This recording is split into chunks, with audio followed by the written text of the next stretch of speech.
ng bayan, maasahan anumang panahon.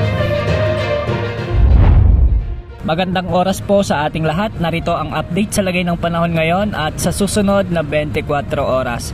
Sa kasalukuyan ay patuloy nating minomonitor ang low pressure area na huling namataan ng Pag-asa sa layong 1,015 kilometers hilagang silangan ng extreme northern Luzon. Samantalang makakaapekto naman ang southwest monsoon o habagat sa southern Luzon, Visayas at Mindanao.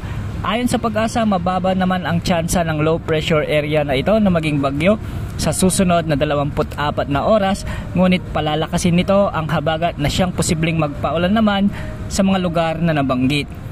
Dahil nga sa southwest monsoon, asahan ang maulap na kalangitan na may mga localized thunderstorms. Dahil nga sa southwest monsoon, asahan ang maulap na kalangitan at mga kalat-kalat na pag-ulan at thunderstorms sa bahagi ng western Visayas, Zambales, Bataan, Cavite, Batangas, Occidental Mindoro at Palawan. Ang mga lugar na ito ay posibleng makaranas ng biglaang pagbaha at pagguho ng lupa, lalo na kung minsan ay may malalakas na pagbuhos ng ulan.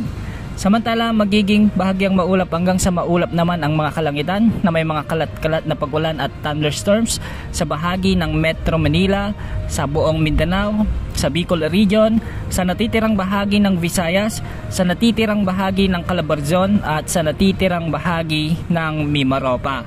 Posible rin ang mga pagbaha at pagguho ng lupa, lalo na sa kung minsan ay umiiral ang mga severe thunderstorms.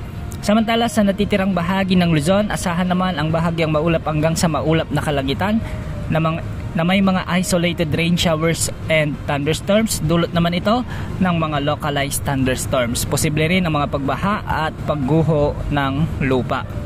Kaninang umaga, nagkansela ang ilang bahagi ng Metro Manila ng klase dahil sa malalakas na pagbuhos ng ulan, dulot ito ng umiiral na habagat. At sa mga oras na ito, may mga pag-ulan pa ring aasahan sa bahagi naman ng Ilocos Region, lalo na sa Ilocos Sur, La Union, ilang bahagi ng Pangasinan, sa bahagi ng Central Luzon, sa Tarlac, sa Bulacan, sa Pampanga, Bataan at sa Nueva Ecija. May mga pag-ulan din sa ilang bahagi ng Cordillera Administrative Region, lalo na sa Benguet, Nueva Vizcaya, sa may Ifugao at Mountain Province. Sa oras na ito ay malalakas na pag-ulan naman ang inaasahan sa bahagi ng Metro Manila at mga kalapit na lugar. Mag-ingat po tayong lahat at maging alerto sa mga nagbabantang malalakas na pag-ulan na siyang posibleng magdulot ng mga pagbaha at pagguho ng lupa. Sa ngayon, posibleng magpatuloy pa rin ang habagat hanggang sa mga susunod na araw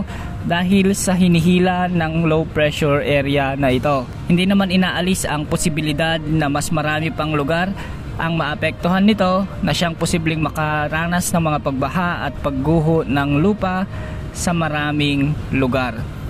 So ngayon, wala namang nakikitang potential na bagyo na posibleng mabuo at pumasok sa ating area of responsibility sa susunod na 3 hanggang 5 araw.